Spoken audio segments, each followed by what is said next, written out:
2021년 1월 6일 우리 첫 번째 수요일 예배에 오신 여러분들을 환영하고 축복합니다. 우리 다 함께 찬송가 524장을 함께 부르시겠습니다.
같이 기도하겠습니다. 하나님 아버지, 하나님의 은혜 가운데 새해를 시작하였습니다. 새롭게 하시는 하나님의 은혜 가운데 살아가는 이 한 해가 되게 하시고, 길을 내시는 하나님의 손을 붙들고 하나님이 내시는 그 길을 믿음으로 걸어가게 하여 주시옵소서. 여전히 연약하고 부족함이 있는 저희들을 붙들어 주셔서 돌이키는 마음을 주시고, 말씀을 듣는 부드러운 심령이 되게 하시며, 그 말씀을 따르는 담대한 마음을 또한 허락하여 주시옵소서. 매일의 삶이 주님과 함께하는 삶, 또 함께하는 사람들 사이에서 하나님 나라를 만들고 누리는 저희가 되게 하여 주시옵소서. 성령 하나님, 삶의 여러 가지 어려움과 예기치 못한 일들 앞에서 당황하고 힘들어하는 우리 형제와 자매들을 찾아가셔서 마음에 힘을 주시고 무릎에 힘을 주시고 하늘의 소망을 회복시켜 주시옵소서. 이곳에 우리 이글스필드 공동체를 세워주신 하나님, 우리 공동체가 생명을 살리고 이 땅을 살리는 진리의 기둥과 터가 되게 하여 주시옵소서. 이 시간을 주님께 드립니다. 각자의 처소에서 드리는 우리의 예배가 영과 진리의 예배가 되고 주님의 뜻을 새롭게 품고 결단하는 은혜의 시간이 되기를 원하며 우리 주님 예수 그리스도의 이름으로 기도하옵나이다. 아멘. 교회 소식을 몇 가지 알려드리겠습니다. 홈페이지에 게시되어 있는 주보 참조해 주시면 좋겠습니다. 우리 매일 성경 아직 픽업을 다 해가지 않으셨는데, 아직까지 픽업하지 않으신 분들은 교회에 미리 연락을 주시고 또 오셔서 픽업해 가시면 좋겠습니다. 화요일에서 금요일 오전 10시에서 오후 2시까지 교회로 미리 전화 주시고 오시면 저희들이 준비해서 또 드릴 수 있도록 하겠습니다. 2021년 우리 신년 특별 새벽기도회가 계속 진행되고 있습니다. 이제 절반 되었는데요. 조금 피곤하시고 또 힘드시겠지만 힘내서 마지막까지 함께 기도의 자리를 통하여서 새해를 열어가는 우리 공동체가 되기를 소망합니다. 춥고 또 어려운 시기입니다. 여러분 건강 조심하시고 또 늘 주님 은혜 가운데 평안하시길 바랍니다. 다른 우리 교회 소식들은 주보 참조해 주시고 또 홈페이지 참고해 주시면 되겠습니다. 오늘 이 시간 우리에게 주신 하나님 말씀은 구약 성경입니다. 창세기 31장 43절에서 55절까지의 말씀입니다. 창세기 31장 43절에서 55절까지의 말씀입니다. 제가 말씀을 봉독해 드리겠습니다. 라반이 야곱에게 대하여 이르되 딸들은 내 딸이요 자식들은 내 자식이요 양떼는 내 양떼요 네가 보는 것은 다 내 것이라. 내가 오늘 내 딸들과 그들이 낳은 자식들에게 무엇을 하겠느냐. 이제 오라. 나와 네가 언약을 맺고 그것으로 너와 나 사이에 증거를 삼을 것이니라. 이에 야곱이 돌을 가져다가 기둥으로 세우고 또 그 형제들에게 돌을 모으라 하니 그들이 돌을 가져다가 무더기를 이루매 무리가 거기 무더기 곁에서 먹고 라반은 그것을 여갈 사하두다라 불렀고 야곱은 그것을 갈르에시라 불렀으니 라반의 말에 오늘 이 무더기가 너와 나 사이에 증거가 된다 하였으므로 그 이름을 갈르에시라 불렀으며 또 미스바라 하였으니 이는 그의 말에 우리가 서로 떠나 있을 때에 여호와께서 나와 너 사이를 살피시옵소서 함이라. 만일 네가 내 딸을 박대하거나 내 딸들 외에 다른 아내들을 맞이하면 우리와 함께 할 사람은 없어도 보라 하나님이 너와 나 사이에 증인이 되시느니라 함이었더라. 라반이 또 야곱에게 이르되 내가 나와 너 사이에 둔 이 무더기를 보라. 또 이 기둥을 보라. 이 무더기가 증거가 되고 이 기둥이 증거가 되나니 내가 이 무더기를 넘어 내게로 가서 해하지 않을 것이요 네가 이 무더기 이 기둥을 넘어 내게로 와서 해하지 아니할 것이라. 아브라함의 하나님 나홀의 하나님 그들의 조상의 하나님은 우리 사이에 판단하옵소서 하매 야곱이 그의 아버지 이삭이 경외하는 일을 가리켜 맹세하고 야곱이 또 산에서 제사를 드리고 형제들을 불러 떡을 먹이니 그들이 떡을 먹고 산에서 밤을 지내고 라반이 아침에 일찍이 일어나 손자들과 딸들에게 입맞추며 그들에게 축복하고 떠나 고향으로 돌아갔더라. 아멘. 새해가 되면서 오히려 더 위세를 떨치는 코로나 바이러스로 인한 여러 가지 어려움들 위에 입양한 양부모의 학대를 견디지 못하고 세상을 떠난 한 어린아이의 죽음을 둘러싼 참 가슴 아프고 또 안타까운 소식을 고국에서부터 듣게 됩니다. 그 일이 일어난 가정이 기독교 신앙 배경을 가진 그러한 가정이라고 하는 것에 고개가 떨구어졌습니다. 미안함과 먹먹한 마음이 쉬 떠나지 않았기 때문입니다. 그래서 많이 힘든 그런 시간들을 보냈습니다. 입양이라고 하는 것이 아이를 배 아프면서 낳는 것은 아니지만 사랑이라고 하는 가슴으로 낳고 기르는 것이라고 생각하고 있었는데 제대로 한번 피워보지도 못한 그 어린 생명이 사랑의 대상이 아니라 욕망의 대상으로 희생된 것을 들으면서 참 마음이 한없이 시렸습니다. 사람의 완악함이 가늠할 수 없이 깊다라고 하는 것을 새삼 확인하게 되고 제도와 환경, 조건과 같은 겉으로 드러나 있는 눈에 보이는 것들이 얼마나 허울이고 또 가면 같은 것들이 될 수 있는가 하는 것을 다시 생각해 보게 됩니다. 모쪼록 하나님의 위로가 그 아이에게 어떤 식으로든 있기를 바라고, 우리는 이 같은 일들이 되풀이 되지 않도록, 이런 아픔이 되풀이 되지 않도록 힘을 다해야 할 것입니다.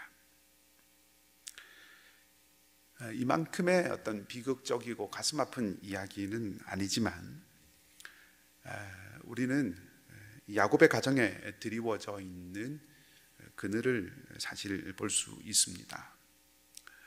오늘 형 에서에게서 축복을 어떤 의미에서는 빼앗은 거죠. 아버지 이삭은 에서에게 축복을 하려고 했고, 그래서 그 아버지의 축복을 받은 야곱이 형을 피해서 도망쳐 나왔던 그 야곱이 이제 20년 만에 집으로 돌아가기 시작하는 장면을 제가 읽어 드렸습니다.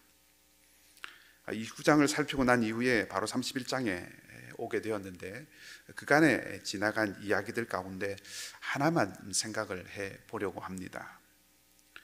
바단 아람으로 온 이 야곱은 라헬을 얻기 위해서 7년 동안 열심히 일을 했지만 정작 결혼을 한 것은 레아였죠. 그래서 다시 이 라헬을 얻기 위해서 7년을 더 일하게 되고, 결국 아내를 얻기 위해서 야곱은 14년을 일하게 됩니다. 그리고 그 사이에 29장 그리고 30장을 통해서 우리가 확인할 수 있듯이 야곱은 많은 자녀들을 얻게 되지요.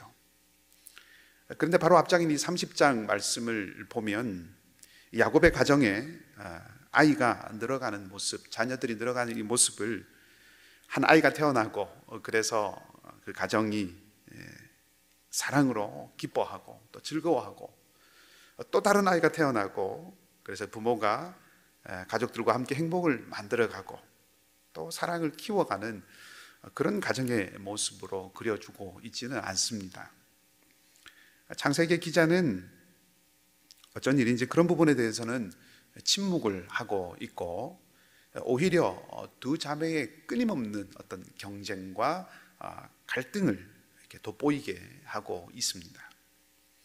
이들 자매가 갈등하고 경쟁하는 이유가 무엇일까요?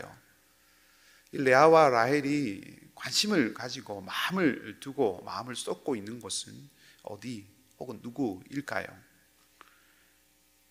1차적으로 이들의 관심은 야곱에게 있었습니다.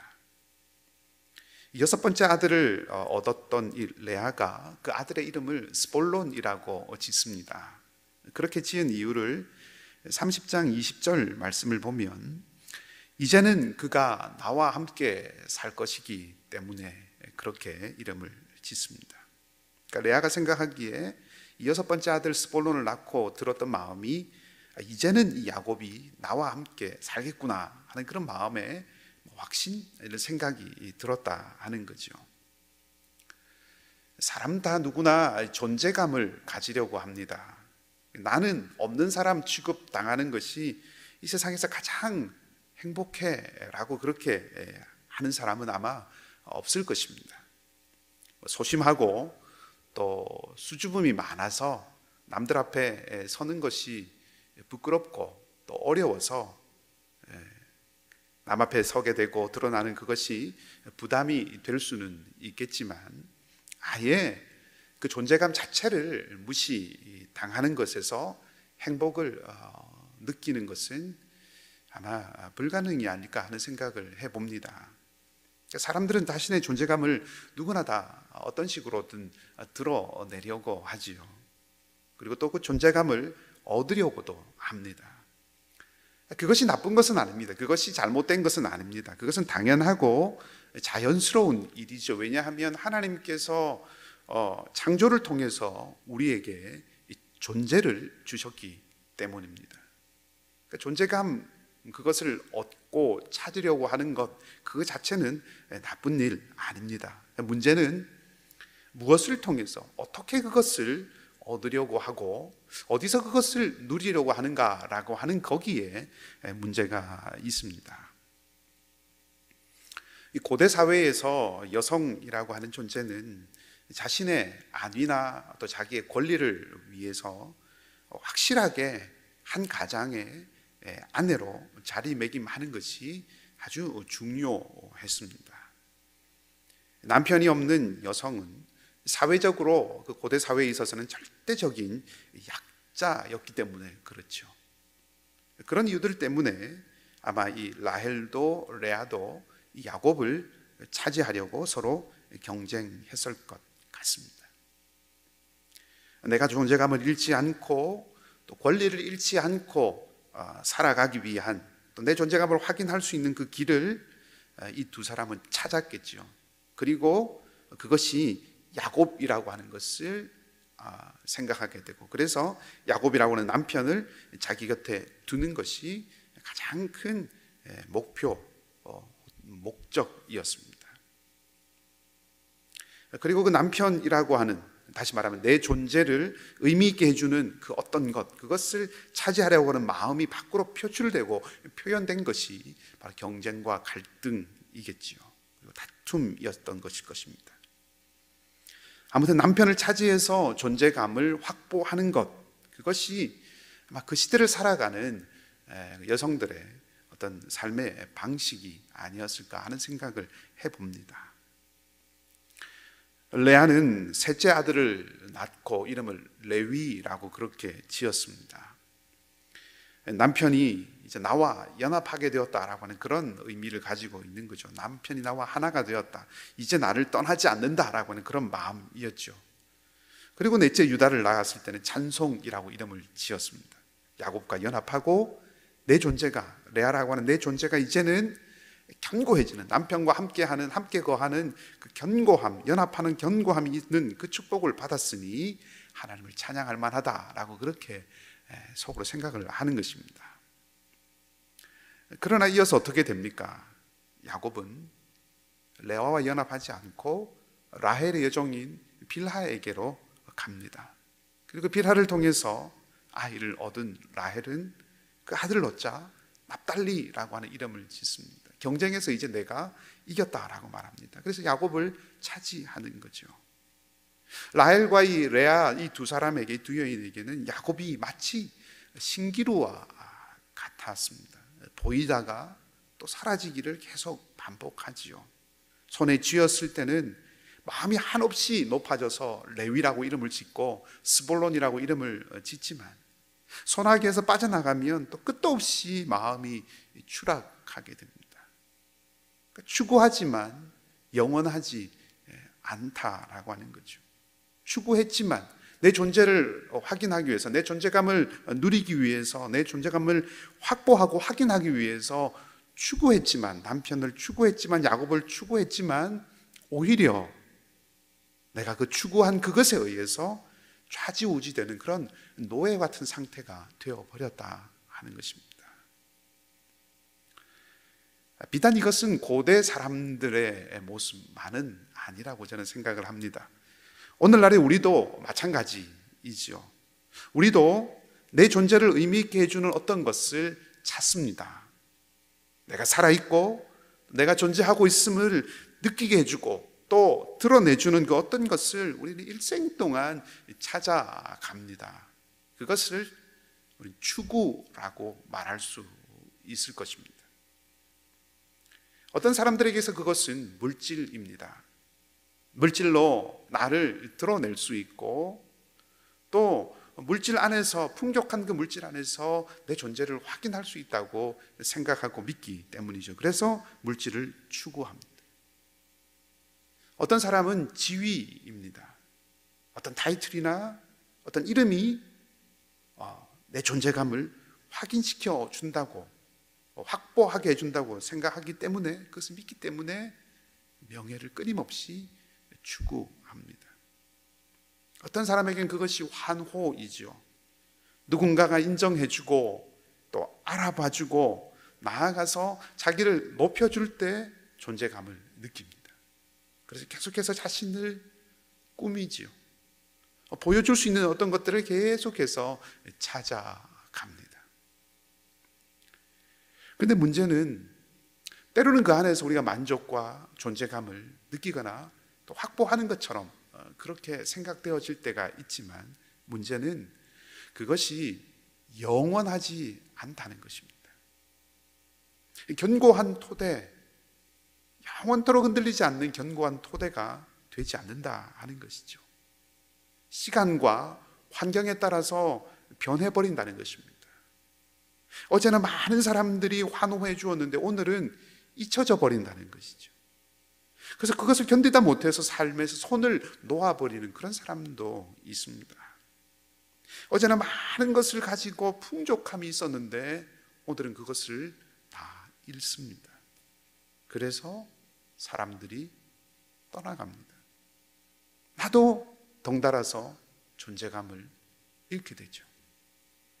이것이 지금 이 시대를 살아가는 방식이고, 레아와 라헬이 그러하였듯이 내 존재를 확보하기 위해서 추구했던 바로 그것에 노예가 되어서 살아가는 그 비극을 만들어내는 삶의 방식이라는 것입니다.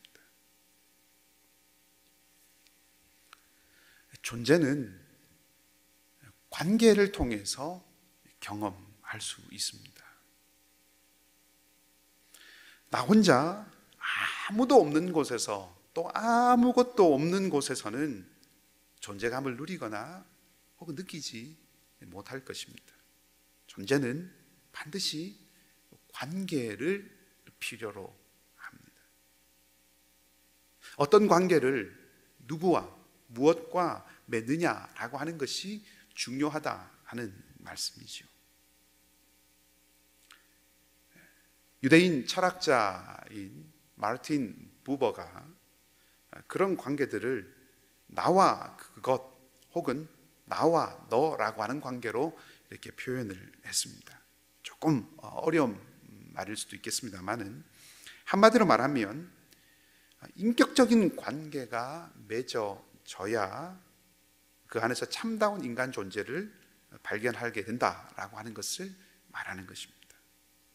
가장 참다운 인격적인 관계가 어떤 것일까요? 사랑입니다.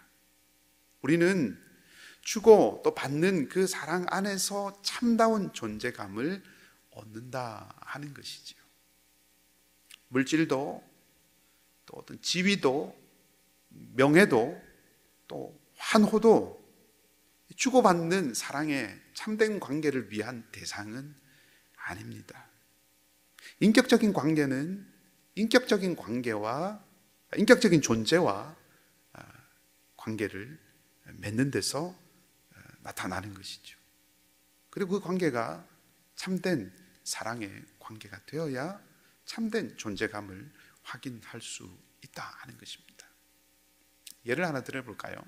혹시 연애해 보셨습니까? 두 연인 사이에 사랑이 싹트기 시작하고 행복이 느껴지기 시작하는 것은, 온 세상을 다 하던 같은 그런 행복을 느끼게 되는 것은 상대방이라고 하는 그 존재를 내가 고스란히 다 받아 주었기 때문이고, 동시에 내가 그 상대방에게 고스란히 다 받아 들여졌기 때문이죠. 이것이 나와 너라고 하는 관계입니다. 조금 확대 생각해 보면 가정이 중요한, 가정 공동체가 중요한 이유가 바로 여기에 있습니다. 참된 존재감이라고 하는 것은 친밀하고 인격적인 그 사랑의 관계에서 온다고 하는 것을 몸과 마음으로 전 존재로 체득해가고 배울 수 있고 누릴 수 있는 가장 확실한 공동체가 가정이기 때문이죠. 근데 문제는 우리 가정들이 그렇게 인격적이고 친밀한 그 사랑의 관계를 충분히 그리고 온전하게 경험해 주지 못하는 데 사실 문제가 있습니다. 그것은 다 우리 개개인이 다, 가정을 이루고 살아가는 우리가 다 약하기 때문이죠. 우리 모두가 다 부족하기 때문입니다. 그러나 그렇기 때문에 포기해서는 안 됩니다. 그렇기 때문에 다른 곳, 학교나 직장이나 취미를 위한 어떤 다른 그룹에 가정의 그러한 기능을 넘겨주어서는 안 됩니다. 대신에 우리는 부족하기 때문에 추구해야 합니다. 추구하는 가정이 되어야 합니다. 온전하신 사랑이신, 온전한 사랑이신 그 하나님을 추구해 가는 가정이어야 합니다. 그분 안에서 참된 존재감을 얻을 수 있다는 것을 배우고 익힐 수 있는 공동체가 되도록 우리의 가정이 하나님을 추구하는 공동체가 되어야 한다 하는 것입니다. 부족하지만, 불완전하지만 온전한 그 하나님의 사랑을 맛볼 수 있고 엿볼 수 있는 공동체가 가정이기 때문에 그렇습니다. 교회를 우리가 영적인 가족이라고 부르는 이유도 바로 거기에 있는 것이죠. 앞에서 말씀드렸던 것처럼 하나님은 창조를 통하여 우리에게 존재를 주셨고, 그리고 관계를 주셨습니다. 태초에 우리에게 주셨던 그 관계는 다른 관계가 아니라 사랑의 사귐이라고 하는 관계였습니다. 우리 존재의 근원이신 그 하나님 안에 머물 때 우리는 메마르지 않고 사라지지 않는 참된 존재감을 누릴 수 있다 하는 것입니다. 이것이 태초에 우리에게 관계를 주시고 태초에 우리에게 존재를 주신 하나님의 창조 안에 담겨 있는 비밀입니다. 남편과 아내 혹은 자녀와 친구, 부모와의 관계를 끊으라 하고 하는 것을 말씀드린 것 아닙니다. 하나님의 사랑을 토대로 삼고 하나님의 사랑이 기초가 되어서 가족과 친구와 동료와 교우들과의 관계를 맺고 그 관계를 누리라 하는 말씀입니다. 그래야 우리가 우리 자신을 잃지 않습니다. 어떤 경우에도 하나님의 사랑은 우리를 떠나지 않습니다. 그러니 어떤 경우에도 하나님의 사랑 안에 머무는 우리가 되어야 합니다. 그 안에 있을 때만이, 그 안에 머물 때만이, 그 하나님의 사랑 안에 머물 때만이 우리는 참된 우리의 존재를 확인하고 누릴 수 있기 때문입니다. 자, 이제 야곱이 떠나왔던 고향 가나안으로 돌아가기로 결정을 하게 됩니다. 라헬이 요셉을 낳았을 때, 그때 그 마음을 품게 됩니다. 라헬은 야곱이 사랑했던 아내였죠. 이삭을 떠나올 때 야곱이 가졌던 명분은 아내를 얻으러 간다라고 하는 것이었습니다. 그래서 이제 아내를 얻었고 14년 동안 일을 하는 것을 통해서 신부값을 다 치렀고 요셉이라고 하는 아들도 얻었습니다. 그러니까 라반으로부터 이제 야곱의 모든 것이 자유로워진 것이죠. 그래서 아마 돌아가야겠다라고 생각을 하고, 어떤 면에서 보면 야곱으로서는 정말 이 날을 꿈에 그리고 있었을지도 모른다 하는 생각을 해봅니다. 어딘가에 누군가에 매여 있고 눌려 있는 삶이 아니라 독립적인 한 존재로 살아가는 삶에 대한 꿈, 이것이 비단 야곱의 꿈만이 아니라 우리 모두의 마음의 깊은 곳에 있는 꿈, 갈망이 아닐까 하는 생각을 해봅니다. 자, 그런데 그렇게 이제 고향으로 돌아가겠다고 한 그 야곱을 라반이 아주 완곡하지만 거절하게 됩니다. 품삯에 대한 이야기를 하면서 야곱을 더 붙들어 두려고 하죠. 야곱은 그 라반의 이야기를 듣고 자신의 몫을 주지 않아도 좋고, 다만 얼룩지고 점이 있는 양과 염소만 자기 몫으로 해달라고 그렇게 제안을 합니다. 그리고 이 라반의 양떼를 더 관리해 줍니다. 그리고 이 기간 동안에 야곱의 재산이 이제 엄청나게 불어나게 됩니다. 처음 고향으로 돌아가겠다고 마음을 먹은 후에 한참의 시간이 흐르고 대략 한 5, 6년의 시간들이 흘렀지 않았을까 생각을 해볼 수 있습니다. 야곱이 이제 20년 만에 돌아가기 때문에 그렇죠. 어쨌든 시간이 흐르고 야곱의 재산이 점점점 많아지자 이제 라반의 태도가 전과는 판이하게 달라집니다. 야곱도 그것을 느끼게 되죠. 그때 하나님께서 야곱에게 나타나셔서 그 땅을 떠나라 라고 그렇게 말씀을 하십니다. 그래서 이제 정말로 라반을 떠나기로 하고 야곱의 아내들을 들판으로 부릅니다. 그리고 자신이 왜 떠나야 하는지를, 또 하나님께서 무슨 말씀을 하셨고 어떻게 하셨는지를 다 이야기합니다. 아내들은 이 야곱의 말을 듣고 동의를 하고 야곱은 그래서 모든 가족들과 가축들을 이끌고 이제 고향 땅을 향해서 갑니다. 성경은 이 야곱이 떠나는 장면을 도망쳤다라고 그렇게 표현합니다. 에서에게서 도망쳤던 이 야곱이 이제 라반에게서 다시 또 도망을 칩니다. 양털을 깎고 있던 이 라반이 이 소식을 듣고 야곱을 추격해 오죠. 그리고 야곱을 만납니다. 근데 야곱을 추격해 오던 이 라반에게 한 가지 일이 일어났습니다. 그것은 하나님께서 라반에게 나타나신 것입니다. 나타나셔서 야곱에게 선악간에 아무 말도 하지 말라, 다시 말하면 야곱을 해하지 말라라고 말씀을 하십니다. 야곱을 위해서 하나님께서 라반을 막으신 것이죠. 이 장면을 보면 아브라함과 이삭이 실수를 한 후에 하나님께서 바로에게 나타나시고 또 아비멜렉에게 나타나셨던 그 장면이 생각이 납니다. 하나님의 간섭하심이 아브라함에게도 있었고 또 이삭의 삶에도 있었듯이 지금 야곱에게도 하나님의 간섭하심이 동일하게 나타나고 있다 하는 것을 우리가 볼 수 있는 거죠. 인간적으로 보면 야곱은 계획을 참 잘 세운 것 같습니다. 왜냐하면 양털을 깎는다라고 하는 것은 그냥 일상적인 일이 아니라 아주 큰 일, 아주 특별한 일이기 때문에 통상적으로 자기가 머물고 살고 있는 그 거주지에서 좀 멀리 떨어진 곳에 또 그 집안에 있는 모든 사람들이 함께 가서 그 일을 합니다. 시간도 며칠씩 두고 이렇게 합니다. 말하자면 지금 양털을 깎는 때다라고 하는 것은 지금 야곱이 길을 떠날 수 있는 아주 절호의 기회라고 하는 것이죠. 근데 우리가 성경을 통해서 알 수 있지만 야곱의 안전이 그것을 통해서 양털 깎는 그때를 이용해서 떠난 그것을 통해서 야곱의 안전이 확보되는 것 아닙니다. 라반이 소식을 듣죠. 그리고 추격해 옵니다. 시간이 조금 걸리지만 열흘이 지난 이후에 라반은 야곱을 따라잡습니다.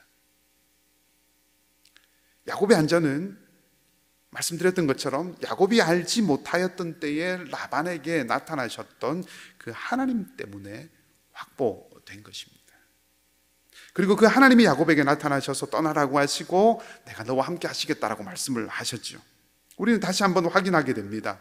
우리 인생길의 안전, 우리의 삶의 안전은 오직 하나님과 동행함으로 얻을 수 있는 것이고 우리의 삶은 보이지 않는 그 하나님의 손길에 의해서 보호받는다라고 하는 것을 다시 한번 확인하게 되는 거죠. 아무튼 이제 이 두 사람이 만나서 언약을 맺게 됩니다. 오늘 읽었던 본문의 말씀입니다. 돌무더기를 쌓고 서로 간에 평화의 조약을 맺습니다. 53절에 나오는 나홀의 하나님이라고 하는 표현은 나홀의 신이라고 번역하는 편이 사실은 더 나은 표현입니다. 즉 라반은 하나님뿐 아니라 다른 이방의 신도 함께 지금 생각하고 있다라고 하는 거죠. 그에 비해서 야곱은 아버지 이삭이 경외하는 일을 가리켜 맹세했다라고 기록합니다. 말하자면 하나님만을 염두에 두고 마음에 품고 있다라고 하는 것이죠. 자, 이것에서 한 가지만 생각을 해 보도록 하겠습니다. 이 언약으로 인해서 이제 이 두 사람은 대등한 관계가 됩니다. 야곱도 라반에게 종속된 그런 종 같은 삶에서 벗어나서 이제 어엿한 한 가정의 가장으로 독립적인 존재가 되었다 하는 것입니다. 그리고 그런 삶의 자리에 이제 서게 될 때까지는 하나님이 계셨습니다. 31장 첫 부분에 하나님이 야곱에게 나타나셔서 이제 고향으로 돌아가라 라고 말씀을 하셨습니다. 그리고 야곱이 아내들에게 하는 말들을 가만히 보면 그가 라반의 양떼를 돌보면서 자신의 몫이 많아지게 한 것은 철저하게 이 하나님의 은혜, 하나님의 축복이었다고 하는 것을 말합니다. 그리고 오늘 라반 앞에서 대등하게 서서 한 사람의 가장으로 그렇게 서서 라반의 손에서 자유를 얻게 되는 그 순간에 야곱은 오직 하나님의 이름만으로 맹세합니다. 그러니까 야곱을 아내를 얻기 위해서 일했던 그 일하던 야곱, 라반의 속임수에 걸려서 품삯도 제대로 받지 못하던 그 야곱, 30장 30절 말씀에 나와 있는 그 야곱의 표현을 그대로 빌려보자면, 결혼은 했지만 집은 아직 세우지 못했던 야곱. 한마디로 이 야곱의 모습은 어떤 모습입니까? 라반의 손에 눌려있던, 라반의 그 손아귀에 잡혀있던 그런 모습이죠. 라반의 손에 눌려있던 야곱이 이제 그 손에서 놓이게 되고 집을 세우는 사람으로 출발하는 이 자리, 이곳에 하나님이 계셨다 하는 것이죠. 야곱이 그것을 경험하고 야곱이 그것을 지금 고백하고 있는 것입니다.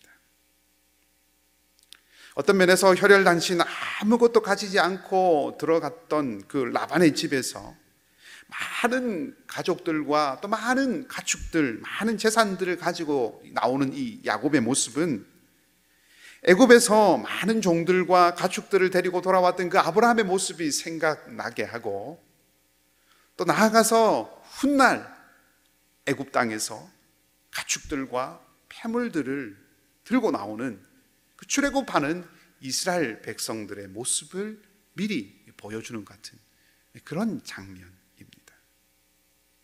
그렇게 생각해 본다면 야곱을 건지시고 자유를 주시고 또 집을 세우게 하시는 그분이 하나님이심을 우리 고백하지 않을 수 없습니다.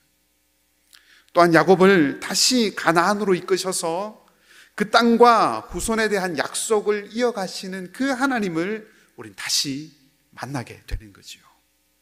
빈손의 야곱, 아무것도 없던 야곱, 쫓겨가던 그 야곱을 풍족하게 다시 이끌어내신 그 하나님을 보게 되는 것입니다. 속이고 도망하던 야곱, 그리고 외삼촌의 집에서 속고 당하던 야곱, 그리고 또 자기의 생각대로 도망쳐 나가던 그 야곱. 어떤 면에서 보면 부족함도 많고 우여곡절도 있고 아픔도 있고 갈등도 있는 그 야곱과 그 가정의 모습입니다. 그러나 하나님은 그 가운데서도 묵묵하게 그리고 끈기 있게 이 야곱의 삶에 함께 하셨습니다. 베델에서 하나님을 고백한 그 야곱이 바단 아람에서의 삶을 끝내고 오늘 다시 하나님을 고백하고 있습니다. 그리고 그 하나님과 함께 새로운 가나안에서 새로운 삶을 시작하려고 출발하고 있습니다. 새해를 시작하는 우리도 동일한 이 고백이 있기를 바랍니다. 하나님이 신실하십니다. 지나온 날들과 걸어온 모든 순간에 하나님이 함께 계셨음을 야곱이 오늘 아버지 이삭이 경유하는 일을 가리켜서 맹세했다라고 하는 것처럼 우리도 지나온 날들과 걸어온 모든 순간에 함께 하신 그 하나님을 고백할 수 있기를 바랍니다.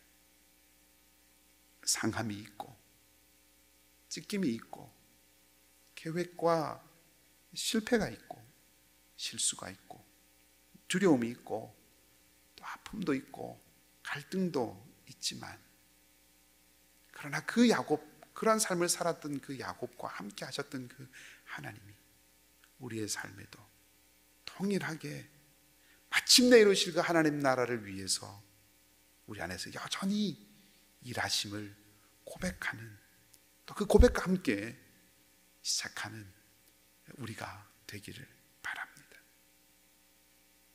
그 하나님이 함께 하심을 잊지 않고 그 하나님이 함께 하심을 기억하고 걸어가는 이 한 해가 되기를 바랍니다. 힘찬 발걸음으로 이 주님과 함께, 이 하나님과 함께, 야곱과 함께 하신 그 하나님과 함께 걸어가는 은혜가 우리 모두 가운데 있기를 주님의 이름으로 축복합니다. 함께 기도하겠습니다. 하나님, 야곱과 아내들의 모습을 통해서 우리의 약함을 봅니다. 우리도 하나님 아닌 다른 것들에서 만족을 얻으려 하고 또 우리 자신들을 확인하려 할 때가 있습니다. 하나님, 오직 모든 것의 모든 것 되신 하나님 안에 머무는 우리가 되게 하시고 하나님 안에서 우리 자신들을 확인하고 확보하고 발견해가는 저희가 되게 하여 주시옵소서. 야곱의 삶에 신실하게 함께 하시는 하나님이 또한 우리의 하나님, 우리의 아버지이심을 고백하며 이 한 해를 시작하고 또 이 한 해를 걸을 수 있는 우리가 되게 하여 주시옵소서. 신년 특별 새벽 기도회로 기도하며 출발하는 우리 공동체가 길을 여시는 하나님의 놀라운 은혜를 경험하기를 원하오니 성령 하나님, 시간마다 기도의 자리마다 역사하시고 함께하여 주시옵소서. 여전히 어려움 가운데 있는 사랑하는 교우들을 기억하여 주시고 지켜주시며 새롭게 하시는 주님의 은혜로 붙드시고 함께하여 주시옵소서. 믿고 감사를 드리며 우리 주님 예수 그리스도의 이름으로 기도하옵나이다. 아멘. 우리 이제 마지막 찬송가 같이 함께 부르도록 하겠습니다.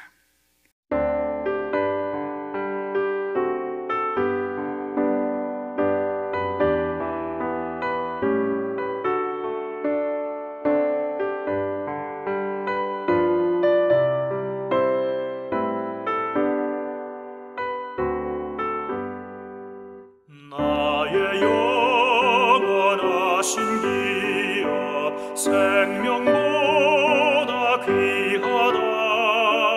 나의 갈 길 다가도록 나와 동행하소서. 주께로 가까이 주께로 가오니 나의 갈 길 다가도록 나와 동행하소서. 세상 복 위한 일함과 모든 병에 버리고 험한 길을 가는 동안 나와 동행하소서. 주께로 가까이 주께로 가오니 나의 갈 길 다가도록 나와 동행하소서.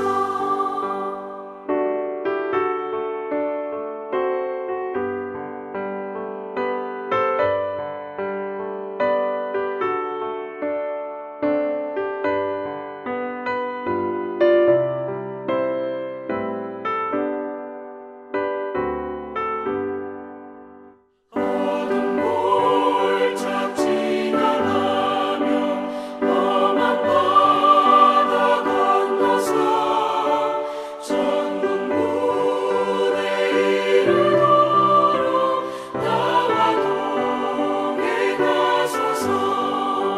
주께로 가까이 주께로 가오니 나의 갈 길 다가도록 나와 동행하소서. 아멘.